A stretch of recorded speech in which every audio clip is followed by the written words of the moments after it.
আসসালামু আলাইকুম ওয়া রাহমাতুল্লাহি ওয়া বারাকাতুহু।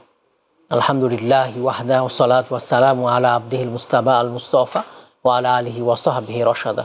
প্রিয় দর্শক, জিবিটিএল প্রেজেন্টস সওয়াল জবাব থেকে স্বাগত জানাচ্ছি। পাওয়ার্ড বাই দোশিটানকর রেফ্রিজারেটর, কো-স্পন্সর শাহজাদি টিউনন মেহেদি। দর্শক, এই অনুষ্ঠানে আমরা ইসলাম বিষয়ক কিছু প্রশ্নের জবাব দিয়ে থাকি। আজও কিছু প্রশ্নের জবাব দেব ইনশাআল্লাহ। আজ আমাদের মাঝে রয়েছেন বিশিষ্ট ইসলাম চিন্তাবিদ, শিক্ষাবিদ, মুহাদ্দিস মুফতি আব্দুস সালাম। আসসালামু আলাইকুম ওয়া রাহমাতুল্লাহি ওয়া বারাকাতুহু। ওয়ালাইকুম আসসালাম ওয়া রাহমাতুল্লাহি ওয়া বারাকাতুহু। শাইখ, কেমন আছেন সব মিলে? আলহামদুলিল্লাহ, আপনি কেমন আছেন? আলহামদুলিল্লাহ, আমি ভালো আছি।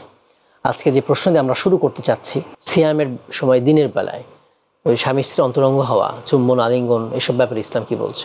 রোজার মধ্যে তো তিনটা চেঞ্জিং এসেছে। জি, একটা সময় ছিল যে সিয়াম, এই রমাদানের সিয়াম ছিল না। নবীজি যখন সাল্লাল্লাহু আলাইহি ওয়াসাল্লাম হিজরত করে মদিনা শরীফ গেলেন, তখন রাসূল সাল্লাল্লাহু আলাইহি ওয়াসাল্লাম শুধু আইয়ামে বীজের রোজা রাখতেন আর ইয়মে আশুরার রোজা রাখতেন, এটাই আবশ্যিক হিসেবে রাখতেন। কিন্তু দ্বিতীয় হিজরিতে যখন রমাদানের সিয়াম আসলো, তখন রাসূল সাল্লাল্লাহু আলাইহি ওয়াসাল্লাম ওগুলোকে অপশন, একটা নফল সুন্নাহ হিসেবে গণ্য করলেন। আর যে মানসা আসাম লাম ইয়াসুম, মানসা লাম ইয়াসুম, ইচ্ছা করলে রোজা রাখবে না। কিন্তু রমাজানের রোজা যখন আসলো, তখন সবাইকে রোজা রাখার কথা বললেন। তা সত্ত্বেও একটা সুযোগ ছিল যে আমি সুস্থ অথচ রোজা রাখবো না, তাহলে আমি ফিদিয়া দিয়ে মুক্তি পাবো।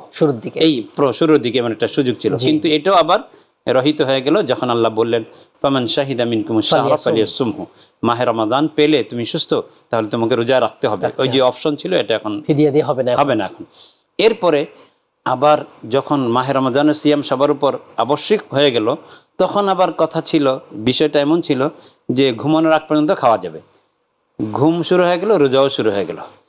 তখন কিছু প্রবলেম হয়। ওই যে সাহাবী হযরত সিরমা ইবনে কায়েস রাদিয়াল্লাহু তাআলা, তিনি সারাদিন মাঠে ঘাটে কাজ করছিলেন এবং সন্ধ্যার সময় স্ত্রীর কাছে এলেন, যে খাবার চাইলেন। আবার স্ত্রী বললেন, আমি প্রস্তুত করে আনি। ইতিমধ্যে তিনি ঘুমিয়ে পড়লেন। সুযোগ নেই। আবার আগামীকাল তিনি মাঠে কাজ করতে চলে গেলেন বিলে। তখন না খেয়ে রোজা রেখে এভাবে মাঠে আরবের প্রচন্ড রোদের তাপে তিনি আবার বেহুশ হয়ে পড়ে গেলেন। রাসূল সাল্লাল্লাহু আলাইহি ওয়াসাল্লামের কাছে তাকে নিয়ে আসা হলো। নবীজি চোখের পানি ছেড়ে দিলেন। আর তখনই এই আয়াত নাজিল হলো যে কুলু ওয়াশরাবু হাত্তা ইয়াতাবায়্যানা লাকুমুল খাইতুল আবিয়াদু মিনাল খাইতিল আসওয়াদি মিনাল ফাজর। এটা তো খাওয়ার কথা। আর হযরত ওমর রাদিয়াল্লাহু তাআলা আনহু সহ কিছু যুবক সাহাবীর সম্ভোগের ক্ষেত্রেও তাদের একটু অসুবিধা হয়ে গেল, যে রাতের বেলা যেটা নিষিদ্ধ ছিল সেটা তাদের হয়ে গেল। তখন আল্লাহ পাক রব্বুল আলামিন যে ফাল আনা বাশিরুহুন্না, এখন রাত্রিকালে তোমাদের এই সব কিছু সুযোগ দেওয়া হলো, তবে একেবারে সুবহে সাদিক থেকে নিয়ে সূর্যাস্ত পর্যন্ত সিয়াম পালন করবে। এজন্য স্ত্রী আপনার কাছে যাওয়া, সেটা এখন একেবারে একান্ত ঘনিষ্ঠতা। এটা বিষয় হলো যে যদি নিজেকে কন্ট্রোল করতে না পারে, তখন তো কাফারার প্রশ্ন এসে যাবে। কাফারা মানে হলো যে একটা রোজার বদলে 60টা রোজা প্লাস একটা কাজা, মানে 61টা এবং ধারাবাহিক। এজন্য শরীয়ত এক্ষেত্রে সংযমের পরে, রোজা মানেই তো হলো সংযম।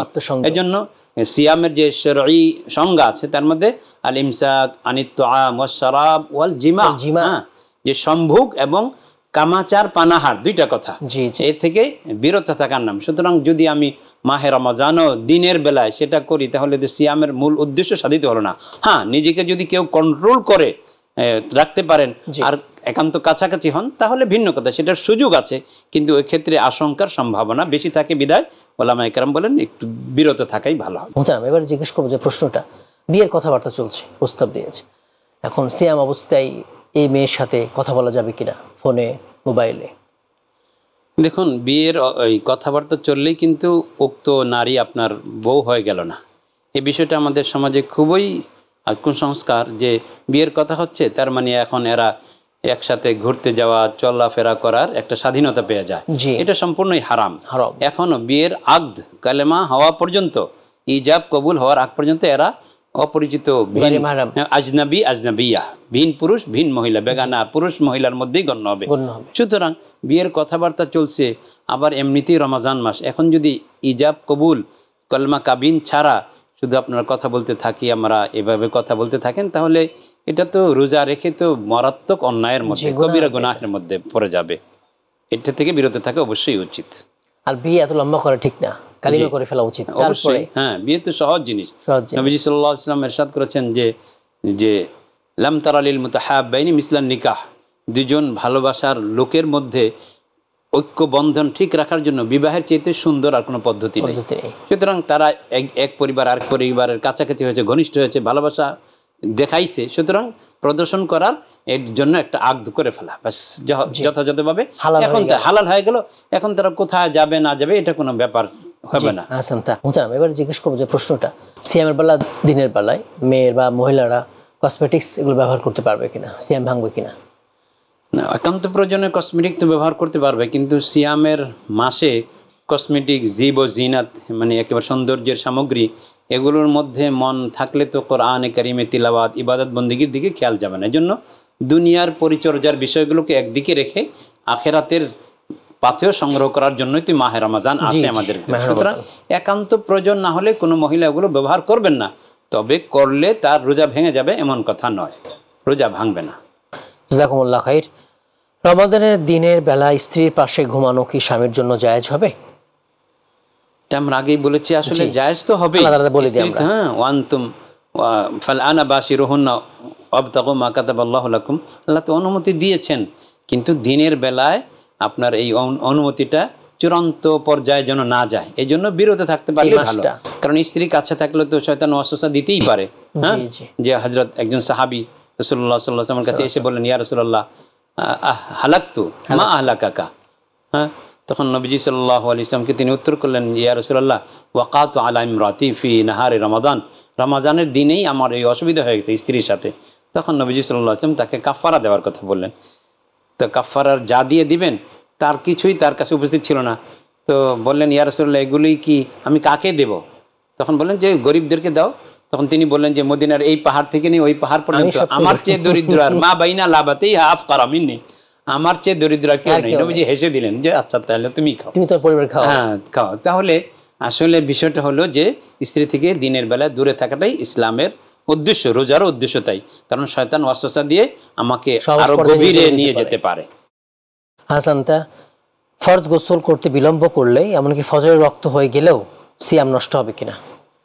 ফরজ গোসল আমাদের দেশে অনেকের ক্ষেত্রে মানে রোজার যারা রাখেন তারা মনে করেন যে গোসল যখন ফরজ হয়ে যায় তখন বুঝি সাহারি খাওয়া যাবে না, এটা একটা ভুল ধারণা।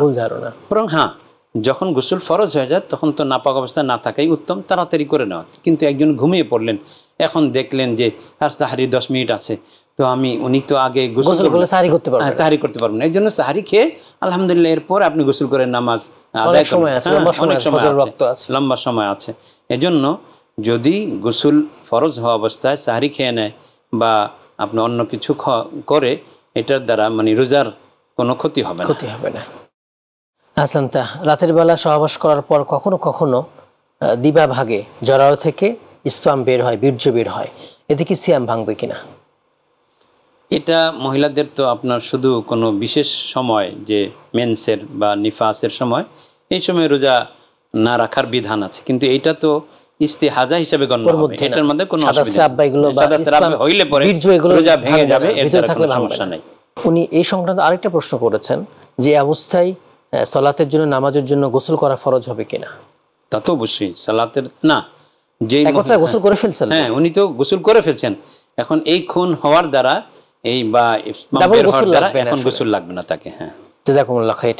যে ব্যক্তি সিয়ামের দিনের বেলায় সহবাস করেছে তার কাফফারা কি এবং খাদ্যদানের পরিমাণ কতটুকু? দেখুন, এটা কোরআনে কারিমে আল্লাহ রাব্বুল আলামিন বড় চমৎকার করে বলেছেন, ক্বাদ সামিআ আল্লাহু কাওলাল্লাতী তুজাদিলুকা ফি যাওজিহা। সেখানে খাওলা বিনতে সাবিত রাদিয়াল্লাহু তাআলা আনহা, তার সাথে তার স্বামীর যে অসুবিধা হয়ে গেল, তখন রাসূলুল্লাহ সাল্লাল্লাহু আলাইহি ওয়াসাল্লাম তাকে বললেন, তিনি বললেন, ইয়া রাসূলুল্লাহ তাকে দেখলে তো আমি ঠিক থাকতে পারি না। তখন নবীজি সাল্লাল্লাহু আলাইহি ওয়াসাল্লাম তাকে কাফফারার কথা বললেন। কাফফারা হলো যে 60 জন মিসকিনকে খাইয়ে দেওয়া, আর এটা খাবার না দিতে পারলে, সক্ষম না হলে তখন ধারাবাহিকভাবে আপনার 2 মাস রোজা রাখবে। জি, মুতাতাবি শাহরাইনি মুতাতাবি আইন বলছে, অর্থাৎ আমি 1 মাসের 59 দিন আর 1 মাসের 29 দিন মিলে 59 দিন হয়ে গেল, এরপরে একটা রোজা ভেঙে ফেললাম, মানে রাখলাম না, তাহলে আমার কাফারা আবার শুরু থেকে। এটা বড় কঠিন জিনিস। প্রথমে সিয়াম রাখবে, না পারলে তখন মিসকিনকে খাওয়াবে। মিসকিনকে খাওয়াবে, হ্যাঁ সিয়াম রাখবে, না পারলে মিসকিনকে খাওয়াবে। এজন্য এটা এই পরিমাণ কতটুকু একেবারে ধারাবাহিকভাবে 2 মাস রোজা তো রাখবেই, এরপর আবার ওই দিনের জন্য একটা কাজা করতে হবে। তার মানে হলো কাজা এবং কাফারা এই দুইটা মিলে 61টা রোজা তাকে রাখতে হবে যদি ইচ্ছাকৃতভাবে। আর না পারলে ইচ্ছাকৃতভাবে খাওয়াবে, এটা কি পরিমাণ খাবার দিবে?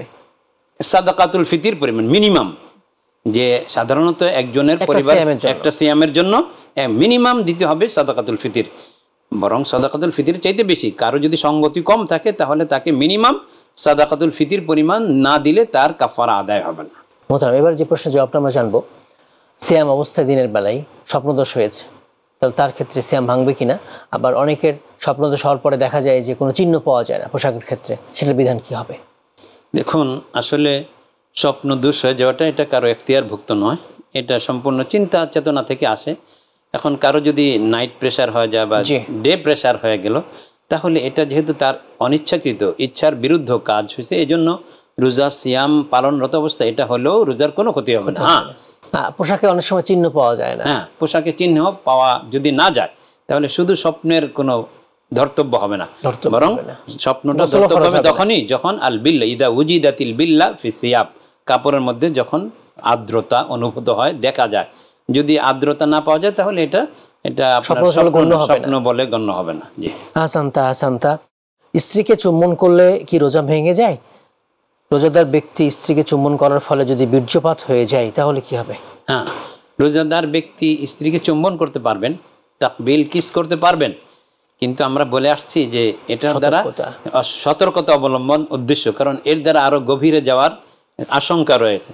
এর জন্য কেউ যদি তাকবিল করেন অথবা কিস করেন তাহলে চুম্বন করার দ্বারা তার রোজা ভাঙবে না, কিন্তু চুম্বন করার পরের পরিস্থিতি যদি শুরু হয়ে যায় যে তার বীর্যপাত হয়ে গেল, তাহলে কিন্তু তার রোজা কাজা করতে হবে, কারণ এটা তো তার ইচ্ছাকৃত কাজ হলো। এজন্য যিনি নিজেকে সামলাতে সংবরণ করতে সক্ষম হবেন না, যুবক পর্যায়ে, এই জন্য তারা এই কাজ থেকে অবশ্যই দূরে থাকবেন। মাহে রমজান সিয়াম সাধনা সংযম অবলম্বনের মাস, সব ক্ষেত্রে রাতে পারমিশন দিয়েছে। জি, রাতের পারমিশন তো আছেই আপনার জন্য। মোহতারাম, অনেক সময় মেয়েদের বা মহিলাদের টেস্টের দরকার হয় সিয়াম অবস্থায়, জরায়ের মুখ থেকে কোনো কিছু নমুনা নিতে পারবে কিনা ডাক্তার বা নার্সেরা? যদি আসলে এক্ষেত্রে মানে ব্লাড ইত্যাদি ডায়াগনোসিস পরীক্ষার জন্য তো নিলে কোনো সমস্যা নেই, কিন্তু স্পাম নিতে হলে মহিলার মানে ভেতরে যেতে হয়, তাহলে ওই আপনার জরায়ু, এটা তো পাকস্থলীরই অংশ, পাকস্থলীর মধ্যে হাত প্রবেশ করানো হলো, এর দ্বারা সিয়াম ভেঙে যাবে, যেহেতু বাহির থেকে কোনো কিছু ভেতরে আসলো। মা ইয়াসিলু মিনাল খারিজ ইলা জাউফিল বতন, বাহির থেকে যা পেটে প্রবেশ করলো ওই নিয়মের অন্তর্ভুক্ত হয়ে যাওয়ার কারণে স্পাম নিতে গিয়ে যদি জরায়ের মুখ থেকে অঙ্গুলি প্রবেশ করিয়ে নিয়ে আসেন তাহলে এটার দ্বারা রোজা ভেঙে যাবে এবং তিনি পরের দিন বা পরে অন্য সময় কাজা করে নেবেন। অন্য ওই সিয়াম অবস্থায় মজি বের হলে সিয়াম নষ্ট হবে কিনা? না, মজি ওদি এগুলো বের হওয়ার দ্বারা সিয়াম নষ্ট হবে না। হ্যাঁ, মনি বের হলে তো আপনার অনিচ্ছাকৃত হলে তো কোনো অসুবিধা নেই, আর ইচ্ছাকৃত হলে তো তার রোজা ভেঙে যাবে। কিন্তু মজি বা ওয়াদি আছে, হ্যাঁ, তিনটা জিনিস। একটা হলো মনি, যেটা চূড়ান্ত প্রকাশ, যার দ্বারা মানে বাচ্চা তৈরি হয়, সেটাকে মজি বলে, এই মনি বলে।